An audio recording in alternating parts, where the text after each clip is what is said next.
حکوومەتی عێراق جەنگی دژە گەندەڵی لە کەسەکانی چواردەوری نووری مالیکیەوە دەست پێ کردووە و چاودێرانیش ئاماژە بۆ ئەوە دەکەن لەمەودووە مستەفا کازمی هەوڵی هێورکردنەوەی دۆخەکە دەدات لەگەڵ حیزب و میلیشیاکانی نزیک لە ئێران کە لە چەندین لایەنەوە دژی وەستاونەتەوە.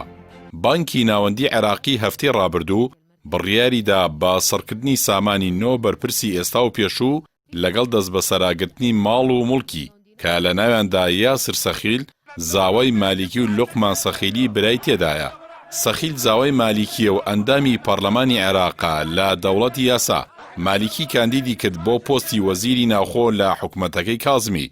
سەرەڕای نەبوونی هیچ ئەزموونێکی لە بواری ئاسایش و بەڕێوە بردن. با پێی راپۆرتێکی ڕۆژنامەی عەرەبی لەندەنی مستەفا کازمی سەرۆکوەزیران بڕیاری داوە با ڕەوانەکردنی گەندەڵکاران بۆ دادگا بەبێ لە بەرچاوگرتنی پێگەکانیان لە ناو دەوڵەتدا.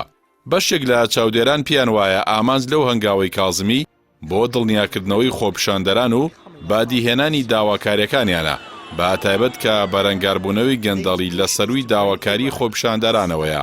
چەند سەرچاوێکی عێراقی بە ڕۆژنامەکەیان ڕاگەیاندووە مالیکی پێشتر سەروەتەکەی لە نێوان کەسان نزیکەکانیدا دابەش کردووە وەک ئامادەکاریەک بۆ دوورخستنەوەی لە ڕوودانی هەر شتێک لە داهاتوو ئەگەری هەیە مستەفا کازمی نەتوانێت زیانێکی ئەوتۆ لە مالیکی بدات.